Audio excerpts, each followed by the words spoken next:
You know that feeling when someone thinks they have all the power, but they're about to discover they picked the wrong person to mess with? That's exactly what happened when Karen Mitchell, our HOA president with wild curly hair and an attitude bigger than Texas, decided she wanted the keys to my cabin for an inspection. She strutted around in her tight red HOA t-shirt and white shorts like she owned the place, making everyone's life miserable with her ridiculous fines and made-up rules. But what Karen didn't know was that I wasn't just some random retiree she could push around. I had a past, skills she couldn't imagine. And most importantly, I knew exactly who she really was and what had turned her into the tyrant terrorizing our peaceful Pine Ridge community. Let me introduce you to the key players in this little drama that unfolded in our quiet mountain community. First, there's me, David Thompson, 58 years old, supposedly just another retiree living peacefully in my log cabin. But I spent 15 years working for the Oregon State Tax Office, which means I know how to dig up dirt that people thought they'd buried forever. Then we have Karen Mitchell, our 43-year-old HOA president, with a chip on her shoulder the size of Mount Rushmore. She's got this wild, curly hair that never seems to stay in place, always wearing that tight red t-shirt with the HOA logo like it's some kind of badge of honor. There's also Mrs. Johnson, our sweet 70-year-old neighbor who got fined for growing tomatoes, Martinez, who had to tear down his daughter's swing set, and Phillips, a widow being harassed over paint colors. These were good people being crushed by someone who should have been protecting them. But the most important player in this story, that would be the ghost of Karen's past, a man named Robert Williams, who had destroyed her life 15 years ago and turned her into the very monster she once feared. I set my tablet down on the oak desk, the late afternoon light streaming through my cabin window, casting long shadows across the spreadsheet I'd just compiled. 3 months of careful observation and documentation, recording every detail of Karen's behavior like a detective building a case.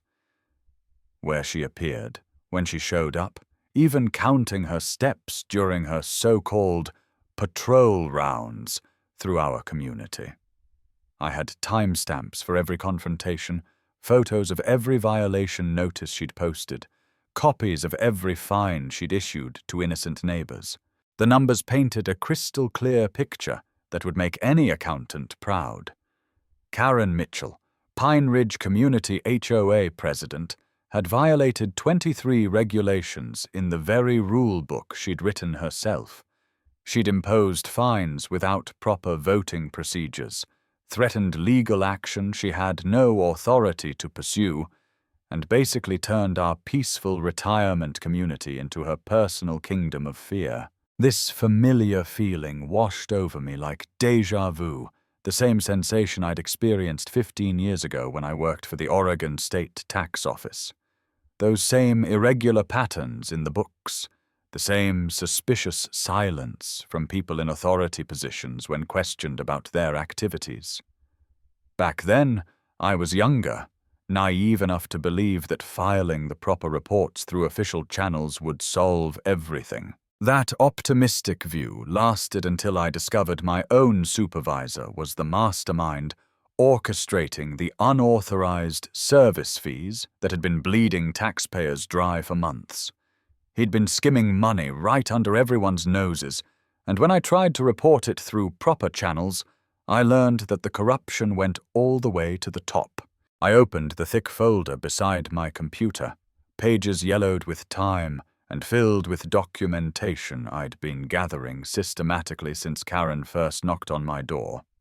This wasn't my first encounter with someone turning legitimate power into a personal revenge tool, but Karen was different from the typical power-hungry bureaucrat I'd dealt with before.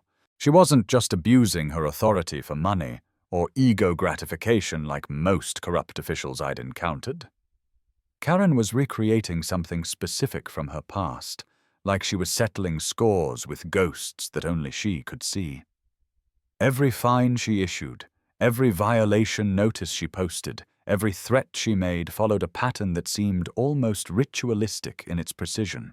My phone buzzed with a text from an unknown number, though I knew exactly who it was. "Meet me at the clubhouse at 7 p.m. tonight. Bring your cabin keys. KM." The message was short, direct, and carried the unmistakable tone of someone who expected absolute compliance without question. I glanced out the window where Karen stood at the edge of the road, her red HOA logo t-shirt stretched tight across her frame, white shorts contrasting sharply against her wild, curly hair that seemed to have a mind of its own. The evening breeze made her hair dance around her face like some kind of twisted halo, and even from this distance I could see the determined set of her jaw. She wasn't looking directly toward my cabin, but I knew she was waiting for my reaction, measuring my next move like a chess player who thought she was 3 steps ahead of her opponent. Karen had no idea that I'd been studying her moves for months, learning her patterns, understanding her motivations in ways she couldn't possibly imagine. Something very wrong was repeating itself here in Pine Ridge, like history was determined to replay its worst moments with different actors, but the same tragic script, the same abuse of power, the same systematic harassment of innocent people, the same corruption hiding behind legal authority. And this time, I wasn't going to sit quietly in my cabin and watch it happen to my neighbors. 6 months ago, when Karen first knocked on my cabin door, I had absolutely no idea this polite visit would mark the beginning of a drawn-out battle that would consume my peaceful retirement and turn our quiet community into a war zone. She looked so professional that day, wearing a crisp gray suit that probably cost more than most people's monthly mortgage payments, carrying a thick folder that seemed to contain the weight of official authority. Her appearance was immaculate, hair pulled back in a neat bun, makeup perfectly applied, speaking in a tone that managed to be both polite and uncompromising at the same time. She could have been a bank manager or insurance agent, someone you'd trust with important financial decisions, not the tyrant she would eventually reveal herself to be. "You're David Thompson, right? I'm Karen Mitchell, the newly elected HOA president. We need to discuss some issues with your cabin that have come to my attention during my initial assessment of the community." I invited her in like any polite neighbor would, made a pot of tea, offered her the comfortable chair by the fireplace, and settled in to listen to what I assumed would be a reasonable conversation between adults. Instead, I got a detailed lecture about violations I didn't know existed. She rattled off her list with the efficiency of a tax auditor. Exterior paint color didn't match the approved palette, fence height exceeded community standards by exactly 6 inches, and my front garden was aesthetically inconsistent with the community's overall landscape vision. Each violation was presented with the kind of precision that suggested she'd been planning this conversation for weeks. "You have 30 days to remedy these issues," Karen said, placing an official notice on my coffee table with the ceremonial gravity of someone serving a court summons. "If these violations aren't corrected within that time frame, we'll be forced to pursue legal action and impose financial penalties." The document was printed on expensive letterhead, complete with official seals and legal language that would intimidate most people into immediate compliance. I read every line carefully that night, cross-referencing each claimed violation with the original HOA charter I'd received when I bought the cabin 3 years earlier. My background in tax investigation had taught me to always verify claims against source documents, and what I found was shocking. Most of the regulations Karen cited didn't exist anywhere in the original documentation. They were completely fabricated, created out of thin air to support her harassment campaign. I spent the next week calling phone numbers that went straight to voicemail, sending emails that bounced back as undeliverable, requesting to see meeting minutes where these new rules had supposedly been voted into existence by the community.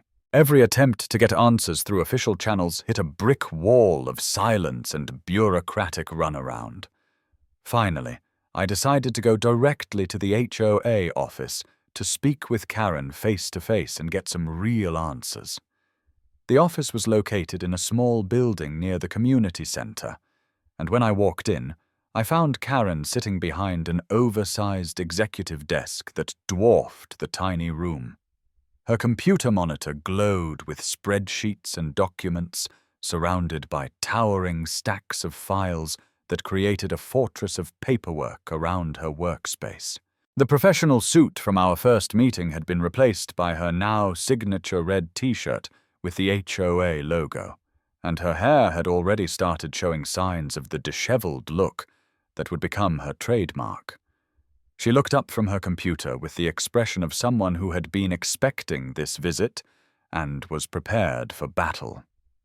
"David, I understand your concerns about the violations notice, but I need you to understand that rules are rules. The community voted on these regulations, and they passed with overwhelming support from residents who care about maintaining our property values." Her voice carried the rehearsed quality of someone who had given this same speech multiple times to other confused homeowners. "I'd like to see the meeting minutes from that vote," I replied, keeping my tone reasonable and professional. As a community member, I should have been notified about any vote on new regulations that would affect my property. Karen stopped typing and fixed me with a cold stare that seemed designed to make me uncomfortable and back down from my request. "Sorry, but those are internal HOA documents. Board meeting minutes are confidential unless there's a specific legal requirement to release them." She delivered this obvious lie with the confidence of someone who had never been challenged on her authority before. "I'm a community member paying HOA fees. I have the right to know what decisions are being made on my behalf." Karen's expression shifted from cold professionalism to barely contained irritation. "You can file a formal complaint with the state HOA Oversight Board if you want to pursue this further. But I think you'll find that our procedures are completely legal and above board, and you'll be disappointed with the results of any investigation." 2 weeks later, I received a certified letter from what appeared to be the HOA's law firm, complete with impressive letterhead and legal jargon designed to intimidate. The first fine was $500 for failure to comply with violation notice within the specified time frame. Additional penalties would be assessed at $200 per week until I achieved full compliance with community standards. That's when I started paying attention to what was happening to my neighbors, and the pattern I discovered was deeply disturbing. Mrs. Johnson, the sweet 70-year-old widow next door, received a $300 fine for growing tomatoes in her backyard garden because food crops were inconsistent with ornamental landscaping requirements. She'd been growing those tomatoes for 20 years without any complaints from previous HOA boards. Martinez, a hard-working contractor with 2 young children, was ordered to tear down the swing set he'd built for his daughter because private recreational structures weren't permitted without architectural review and approval. The swing set was a simple wooden frame that had been there for 3 years, and his daughter cried for days after he had to dismantle it. Phillips, a 78-year-old widow living on Social Security, was required to repaint her entire cabin because the shade of blue she'd chosen wasn't included on the approved color palette. The paint job would cost thousands of dollars she didn't have, and she was facing daily fines until the work was completed to Karen's satisfaction. All of us tried the same approach: reasoning, explaining our situations, attempting to negotiate reasonable solutions. Mrs. Johnson offered to move her tomato plants to a less visible location. Martinez proposed building a fence to screen the swing set from the street. Phillips showed receipts proving she'd used the exact paint color recommended by the previous HOA board just 2 years earlier. We all received the same robotic response delivered with Karen's signature cold stare. Rules are rules. The community has voted, and compliance is mandatory. But what disturbed me most wasn't Karen's authoritarian approach, or even the obviously fabricated regulations. It was the way she looked at us during these confrontations, like she was studying our reactions and measuring our pain. She didn't have the eyes of someone drunk on newfound power or motivated by simple greed, like most corrupt officials I'd encountered in my tax office days. Karen looked at us like someone conducting a carefully controlled experiment, trying to make each of us feel exactly what she had once experienced herself. And that realization made me understand that this harassment campaign wasn't just about my cabin, or even about establishing control over Pine Ridge community. This was something much bigger, much more personal, and much more dangerous than simple HOA overreach. I spent the entire weekend locked in my home office, digging through boxes of old tax office files that I'd kept after leaving the job in 2010. These weren't just random documents. They were cases that had haunted me, situations where I felt like the system had failed people who deserved better. Karen Mitchell's name had been lurking somewhere in the back of my memory like a forgotten song, and I was determined to figure out why it felt so familiar. Finally, buried in a box labeled Unresolved Cases 2009, I found what I was looking for. Case file number 28470R, marked with the red stamp that indicated no action taken. Complaint filed by Mrs. Karen M. Mitchell regarding unreasonable fees and harassment by Riverside Garden Community HOA, resulting in forced sale of home below market value. I opened the thick folder carefully, and memories started flooding back like a dam bursting in my mind. This was one of the cases I'd been assigned to handle during my final year at the tax office, back when I still believed the system could protect people from abuse. Karen had been 32 years old then, recently divorced after her husband left her for his secretary, raising an 8-year-old daughter named Emma on her own. The documents painted a picture of a woman trying desperately to hold her life together after it had fallen apart. She worked as an accountant for a small medical practice, making just enough money to cover the mortgage on a modest 2-bedroom house in what should have been a quiet, family-friendly neighborhood. She'd chosen Riverside Garden Community specifically because it seemed safe for a single mother, with good schools nearby and neighbors who looked out for each other. But Riverside Garden had an HOA president named Robert Williams, a retired military officer who ran the community like his personal fiefdom. Williams was the kind of man who measured grass with a ruler and counted the flowers in people's gardens to ensure compliance with regulations that seemed to change daily based on his personal preferences and grudges against specific residents. Williams had targeted Karen almost immediately after her divorce became public knowledge, like a predator sensing weakness and vulnerability. He imposed a series of increasingly bizarre and expensive violations that seemed designed to drive her out of the community, hanging her American flag in dimensions that were supposedly 2 inches too small, planting flowers that weren't on an approved species list that didn't exist until he created it, and even leaving her daughter's bicycle in the front yard for excessive periods. Each violation came with escalating fines and threats of legal action that Karen couldn't afford to fight. She'd already spent her divorce settlement on lawyer fees, and her ex-husband was 3 months behind on child support payments. Karen tried desperately to comply with William's demands, but every time she fixed one problem, he invented 2 new violations to replace it. The pattern was clearly designed to be impossible to satisfy, like a rigged carnival game where the rules kept changing to ensure the player could never win.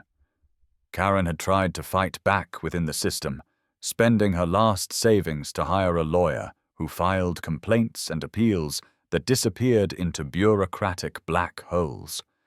Williams had connections throughout the local government and an entire team of legal professionals who specialized in HOA law. The fines kept escalating according to a carefully calculated schedule, from $100 to $500, then $1,000, finally reaching $2,500 per month for violations that would have been laughable if they weren't destroying a single mother's life. Karen was being charged for infractions like failure to maintain mailbox to community standards, when her mailbox was identical to every other mailbox in the neighborhood. I remembered clearly the only face-to-face meeting I'd had with Karen during that nightmare year. She sat in my sterile government office, wearing a cheap dress that had probably come from a discount store, eyes red and swollen from staying up all night preparing documentation she hoped would convince someone in authority to help her fight this obvious injustice. Her hands shook as she spread out photographs, receipts, and correspondence across my desk, trying to prove that she was being systematically harassed by someone who had turned HOA regulations into weapons of personal destruction. Karen's voice trembled with exhaustion and desperation as she explained how Williams had destroyed her credit rating, made it impossible for her to refinance her mortgage, and created a paper trail that would follow her for years. "Mr. Thompson, I'm not asking for any special treatment or trying to get out of legitimate responsibilities," she said, clutching a folder full of evidence that represented months of careful documentation. "I just want someone to explain why they can do this to me and my daughter. What did I do wrong besides get divorced and try to make a life for us in what I thought was a decent community?" I had responded with the kind of bureaucratic non-answer that still makes me sick to remember. "The law allows HOAs to implement these measures to protect property values, ma'am. We can only intervene if there's clear evidence they're violating specific tax regulations or engaging in financial crimes we can prosecute."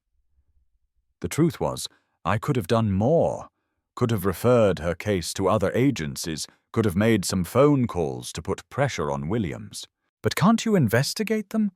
Can't someone look into whether these fines are legitimate?" Karen asked, and I could hear the hope in her voice, the belief that surely someone in government would care about obvious injustice happening to an innocent person. "We need clear legal grounds for that kind of investigation," I replied, already reaching for the stamp that would mark her case, "No action taken." Without evidence of tax evasion or financial fraud, HOA disputes fall under civil law rather than criminal jurisdiction. Karen had started crying then, not the angry tears of someone having a tantrum, but the quiet, desperate sobs of a person who had just realized that no one was coming to save her. "I understand," she whispered, gathering up her carefully organized evidence with shaking hands. "Thank you for your time, Mr. Thompson. I know you're just doing your job." 3 months later, according to the follow-up documents in her file, Karen sold her house to a property investor for $120,000, which was $80,000 below market value at the time. The forced sale barely covered her outstanding HOA fines and legal fees, leaving her with almost nothing after paying off the remaining mortgage balance. The last document in Karen's file was a forwarding address for a small apartment complex in a different county, where she and Emma had moved to start over with virtually nothing. I never knew what happened to them during the following 15 years, never followed up to see if they'd been able to rebuild their lives after having everything destroyed by a system that was supposed to protect residents, not prey upon them. Until now.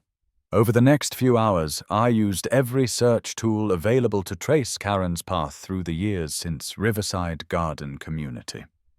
She'd lived in Idaho for 3 years, working as a bookkeeper for a small business while Emma finished high school.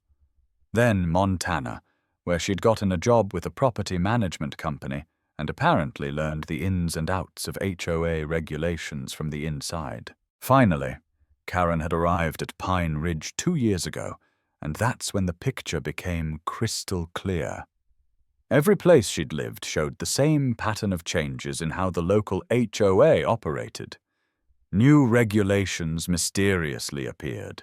Fees were imposed for previously acceptable activities, and reforms were implemented to improve community quality that somehow always resulted in harassment of long-time residents. Karen hadn't just survived what Robert Williams did to her. She had studied his methods, memorized his tactics, and spent 15 years perfecting a system of legal revenge that was far more sophisticated and harder to challenge than anything Williams had ever attempted. She'd learned to hide her harassment behind proper procedures, legitimate-sounding regulations, and the kind of bureaucratic language that made her victims feel like they were crazy for questioning obvious injustice. And suddenly I understood something that chilled me to the bone. Karen wasn't becoming Robert Williams through some kind of gradual corruption of power. She had deliberately transformed herself into a more efficient, more legally protected version of the man who had destroyed her life. And now, she was systematically recreating that trauma for others. She didn't destroy the system that had failed to protect her. She had copied it, perfected it, and made herself its master. The clubhouse meeting took place exactly at 7 p.m. Karen sat at the long table at the far end of the room with a small recording device and her familiar folder spread in front of her. She wore the red t-shirt. Her curly hair attempted to be smoothed down but still wild on one side. "David, thank you for coming." I sat down, placing my old leather briefcase on the table. "I didn't bring the keys." "I thought you might reconsider. We can resolve this civilly." "How about we talk about Riverside Garden Community instead?" Karen suddenly stopped flipping through her folder pages. She looked at me with genuine surprise, then slowly nodded. "You did your homework. I met you in 2009, Oregon State Tax Office. You came to file a complaint about Robert Williams. And what did you do? Nothing." "That's right. And I apologize for that." Karen laughed softly, a sound completely devoid of humor. "You apologize? After 15 years, you finally remember who I am and say you're sorry?" "I remembered you from the first day you knocked on my cabin door. I just needed time to understand what you were doing." I opened my briefcase and pulled out a stack of documents. "Would you like to know what happened to Robert Williams?" Karen didn't answer, but I could see her struggling to maintain composure. "He was prosecuted in 2012 for embezzling HOA funds. Sentenced to 3 years in prison. Got out in 2015, couldn't find work anywhere, ended up living with his elderly mother in Portland. He lost everything, just like he made you lose everything. What's your point?" "My point is that justice came for Robert Williams, but not through the methods you're using against us now." I pushed the documents across the table. "Here's evidence of what you've done over the past 6 months. 23 violations of voting procedures, 15 cases of imposing fees without legal basis, 8 instances of threatening lawsuits you had no intention of filing. Where did you get all this?" "From the very system you created. You trusted too much in your ability to hide things, but forgot that someone who worked with taxes always knows how to read the numbers." Karen stood up and walked to the window. "You think I'll be scared? I've been through worse than this." "I know, and that's exactly why I'm here." I stood as well, looking out the window where other cabins were visible in the distance. "Mrs. Johnson is considering moving because she can't afford the fines. Martinez had to sell his car to hire a lawyer. Phillips cries every night because she's afraid of losing the house that holds her only memories of her deceased husband. They'll learn to follow the rules. Or they'll go through exactly what you went through 15 years ago. Karen turned back, eyes full of rage. You don't understand. They need to learn how to fight. I learned that the hard way. No. You learned how to become Robert Williams, and now you're creating new Robert Williams. I pointed to the documents. This weekend there's going to be an emergency HOA meeting. I'm going to present this evidence to the entire community, not to destroy you, but to prove that this system needs to change. That won't change anything. Someone else will replace me, and everything will go back to the way it was. Maybe.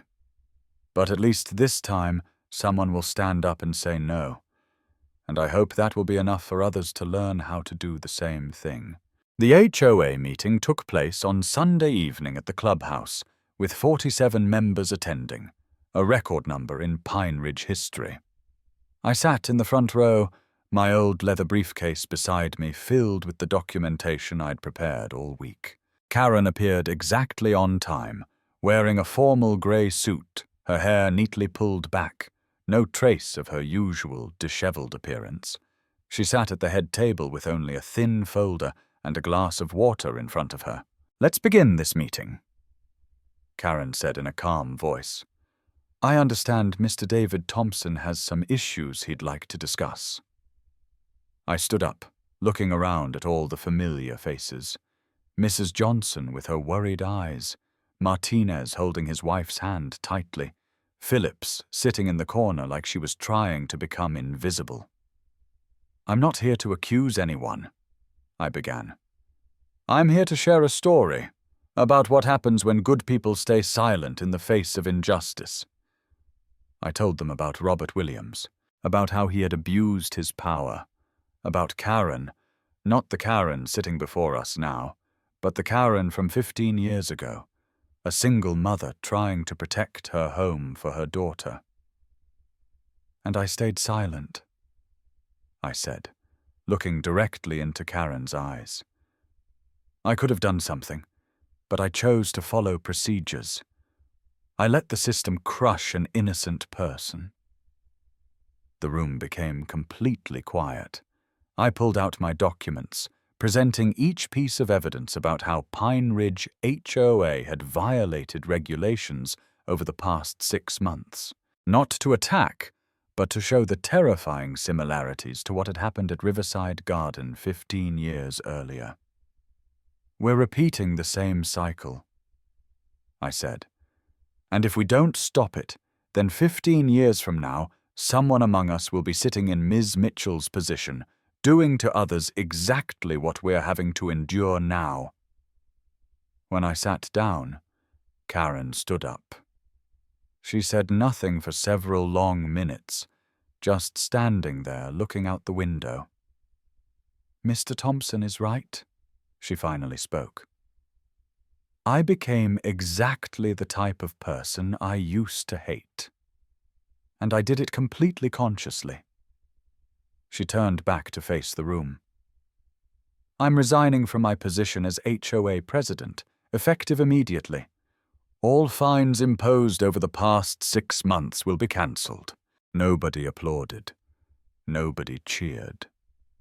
The meeting room sank into the heavy silence of people trying to understand what had just happened. Karen gathered her papers and walked toward the exit. As she passed by me, she stopped. Thank you, she whispered, for not letting me go too far. An hour later, when the meeting room was empty, I was still sitting there. Martinez came over to me. Why didn't you sue her? She made you suffer so much. I looked out the window where children were playing on the grass, an area that Karen had previously banned for being safety non-compliant. I was once part of the system that pushed her to rock bottom, I replied. I'm not here to push her down again. I'm here to stop the cycle. Martinez nodded and left. I sat alone, listening to children's laughter from outside. A blonde girl was building a sandcastle, unaware that just a week ago she could have been fined for doing that. I whispered to myself, I hope you never have to learn how to use rules for revenge. Then I stood up, took my old leather briefcase, and walked out of the clubhouse. Tomorrow there would be elections for a new HOA president. This time, I wouldn't stay silent.